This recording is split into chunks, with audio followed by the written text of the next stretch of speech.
Okay, so quick video today. This isn't going to be anything super crazy. I just really wanted to talk about what I just saw in my YouTube Shorts feed because The new show! I'm genuinely very excited. Also, first of all, this is the first time I'm seeing vibrant visuals, and wow, this is really cool. Actually, I can't wait for this on Java. But okay, so again, I'm sure you've seen probably 50,000 people talk about this already because I'm definitely going to be late because I'm not the type that can edit these quickly. But shelves in my game? What? This is genuinely, and I mean genuinely, a huge update for me specifically. These are very interesting blocks if you look at just the pure shape of them. Just, oh, these are cool. So obviously we have like the actual functionality. So if my understanding is correct, if I power these and then right click them, it swaps my entire hotbar, which is really cool functionality. I don't know if this is going to be something that I'm going to find super useful per se, but this is very cool for sure. I can definitely see some people getting a lot of use out of this, and this is going to have a ton of application in minigames. So I'm going to have a ton of fun designing some new minigames with this one. But that's not what I'm here for. I'm here to talk about something else. So for the longest time, if we wanted to build something circular, the best way that I had found was this, which looks pretty good, right? But if you wanted to go any bigger than this, it kind of fell apart, to be honest. You know, a lot of what you'd want to do is use slabs to make a curve that looks something like this. But unfortunately, you couldn't do it vertically. You can definitely see where I'm going with this. This functions, especially from a distance, very similar to a vertical slab, which is something that we've been begging for so long. It's not a vertical slab. I want to make that abundantly clear. It is, in fact, more similar to the trapdoor than it is to the slab in terms of size.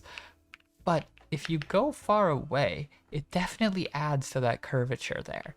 It is not a vertical slab, but it is damn close, and it's probably the closest we're ever going to get. So another key advantage I see of using these over these in these like pseudo vertical slab roll is not only the extra little bit of thickness you get from the slightly bigger hitbox, it's 2 pixels wider, which again, not a vertical slab, but closer than we had with the trapdoor.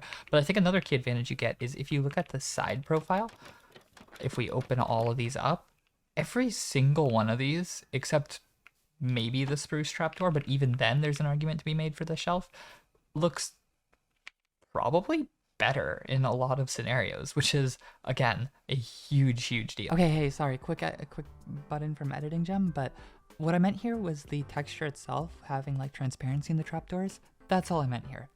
Nothing about the texture is inherently better. So without any further ado, let's jump into a version of my creative world with a bunch of organics and see how these can be applied, because I'm certain that these have some great applications in organic builds specifically.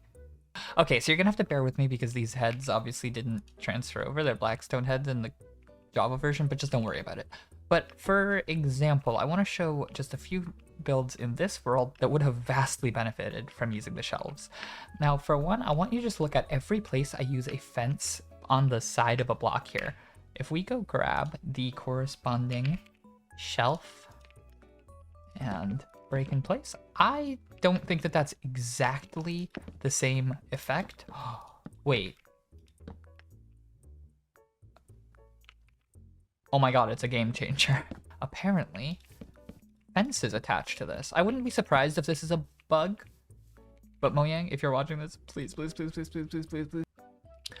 yeah, you can immediately see wherever I had these double fences, it smooths it out phenomenally. Definitely put one here to smooth it out a little more. But yeah, you can see that these things are a game changer for organic builds. Adding new shapes to the game, especially for the wood types, is just a massive game changer for organics. Every single time they do it, it is a massive game changer for organics. I mean, not that they've done it a lot recently, but and then if we go over to the other beetle, this is a head-on beetle. This is on the 90-degree axis, so it looks maybe a little better.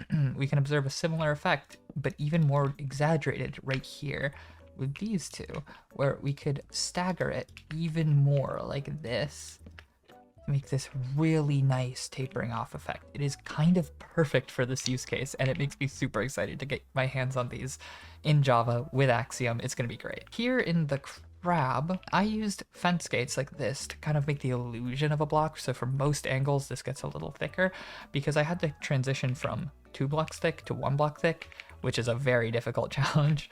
So I tried to use fence gates to mimic that. Boom.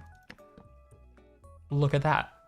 I mean, look at how nice that looks. This looks incredible. Yeah, you can see that these crab legs look so much less awkward now than they used to with these fence gates everywhere. Now they look so much smoother. They look actually, dare I say, realistic. This looks great. But one of the first things that I thought of when I saw these new shelves was actually not my organics, which is surprising considering that's kind of like the thing I'm best at. But it was actually my EchoCraft Season 6 starter base, because if we grab the spruce shelf, here where I use these trapdoors, I think that the shelves, straight up, not only do I think they look better, they also make the build look more sturdy, and it's just a completely different aesthetic, and I think that this is kind of amazing. Boom, look at that. I mean, if that just doesn't add just like a little extra layer of complexity and completeness to this build, I don't know what will, but yeah, I definitely think that this is a majorly cool addition, and I'm so happy that they went through with this because, again, I was definitely not expecting. And that's kind of completely ignoring it as a decorative block, because having that in a shelf like this is such a cool little display, and I think this is so much nicer than item frames. And I suppose I'd be a little remiss to not mention these golem statues, because these are super cool. I can't come up with an immediate use for them, but I'm certain that there will be something really cool. I'm sure the people smarter than me will come up with some incredible building techniques with these, but I don't have anything right now. But I thought I would be remiss to go through this update without mentioning this, because I think that this is probably a cooler feature than the shelves, but the shelves are definitely the star of the show for me because, again, so yeah, I hope that this has given you some ideas, and if not, I hope you just enjoyed the video. Again, quick one today, but I just wanted to talk about this because I thought it was the coolest thing maybe ever. So yeah, thanks for watching, and I'll see you in the next one. And I actually think I have an EchoCraft coming out tomorrow, so hopefully you'll be there for that. Anyway, see ya.